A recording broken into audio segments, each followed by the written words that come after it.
Muy buenas tardes, tengan apreciables alumnas y alumnos. Es un honor para su servidor en esta ocasión poder disertar nuestra cuarta y última cápsula informativa de la materia Derecho Internacional Público, en donde de manera muy particular vamos a abordar el tema los conflictos internacionales.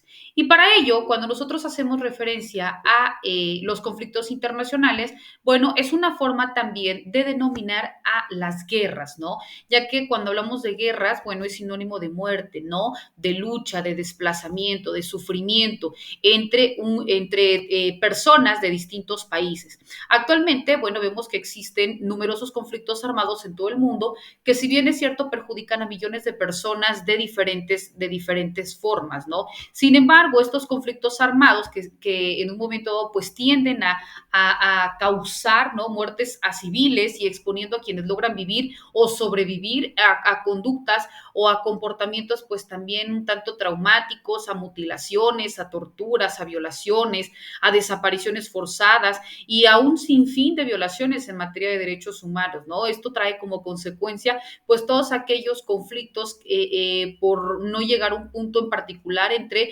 dos o más países. Pero para ello vamos a retomar pues que el conflicto armado es este enfrentamiento violento que se da de manera específica entre dos bandos o grupos humanos grandes que, como ya comentábamos, ¿no? Generan muertes y destrucción material.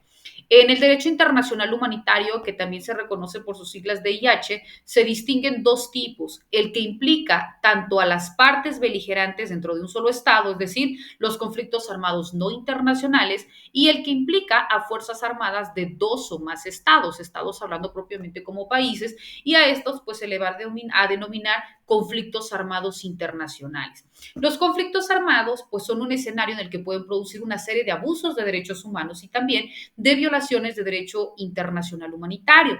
Entre estas se encuentran los ataques deliberados contra civiles, los que tengan propiamente como objeto contrarrestar o perjudicar de manera inmediata a los civiles, los ataques indiscriminatorios, los ataques que son desproporcionados, el uso de armas intrínsecamente indiscriminadas, ¿no? Como por ejemplo las minas antipersona y el reclutamiento de niños y niñas soldados.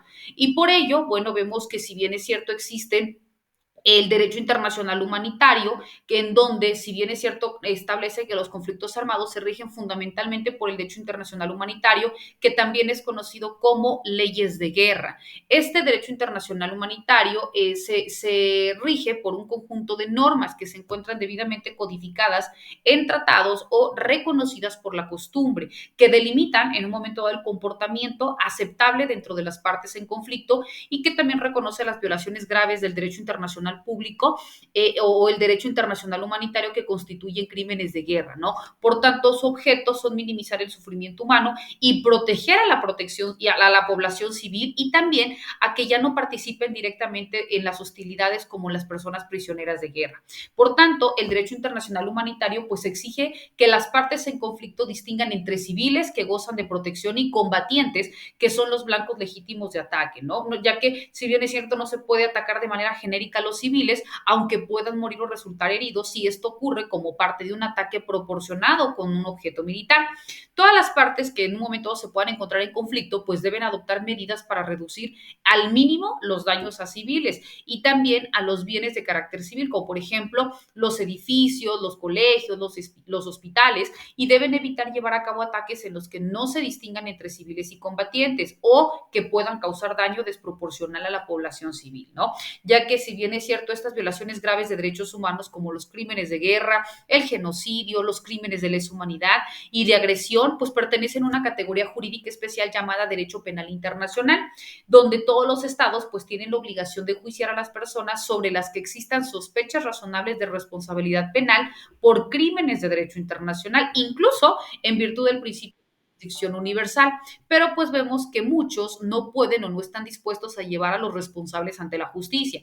Por tanto, la comunidad internacional ha establecido tribunales especiales para poder exigir responsabilidades a quienes perpetraron este tipo de violaciones a derechos humanos y que en un momento pues también puedan responder, ¿no? Por estas comisiones o estos atentados. También cuando nosotros hablamos de el conflicto armado internacional, vemos de manera específica que hace referencia a este conflicto desarrollado entre personas reconocidas como estados, ¿verdad? O entre un estado y un pueblo sometido a dominación colonial, a una ocupación extranjera o a un régimen racista, en el que resultan aplicables las reglas tradicionales del derecho de guerra y las disposiciones de derecho internacional humanitario.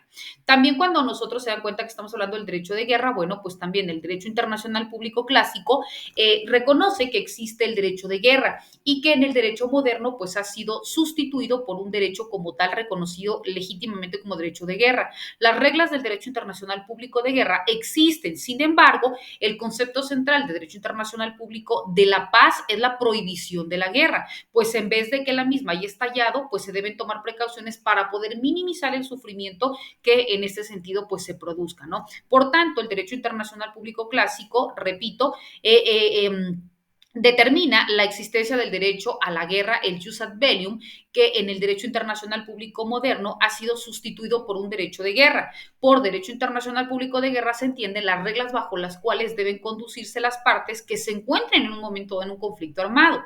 Estas reglas de derecho internacional público de guerra existen. Sin embargo, el concepto como tal vemos que es garantizar la paz social, no es la prohibición de la guerra, porque una vez de que esta misma ha estallado, pues se deben tomar o adecuar todas aquellas precauciones para poder minimizar los sufrimientos que esta produce. Y por ello se puede decir que el derecho de guerra es un derecho humanitario, ¿verdad?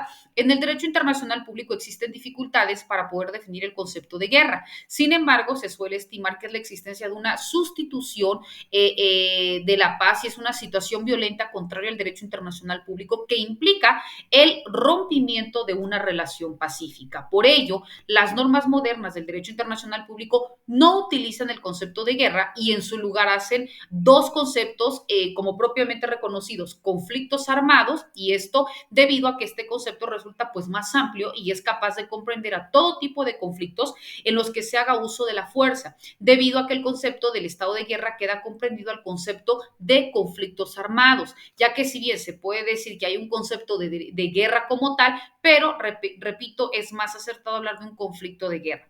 Cuando hablamos de los tratados internacionales del derecho internacional público de guerra, vemos que son aún las regulaciones fundamentales del derecho de guerra y en especial se puede mencionar el ordenamiento sobre las guerras nacionales de La Haya de 1997. Después de la Segunda Guerra Mundial se hizo patente la necesidad de revisar el derecho de guerra y fue así como se concluyen con propiamente las convenciones de Ginebra de 1949 y sus dos protocolos adicionales de 1977. Estos tratados internacionales, más que establecer nuevas reglas para el derecho de guerra, pues tienen como objeto codificar las normas de la costumbre internacional del derecho internacional público de guerra, ¿no? Por ello aquí se está reconociendo estas formas de validación, pero también estas autenticaciones para poder darle soporte y para que en un momento pues también tuvieran una forma garante, una forma protectora. Estos y otros temas son también los que vamos a continuar abordando de manera muy puntual en nuestras subsecuentes sesiones virtuales, quedando como siempre a sus apreciables órdenes ante cualquier duda, ante cualquier comentario o ante cualquier aclaración.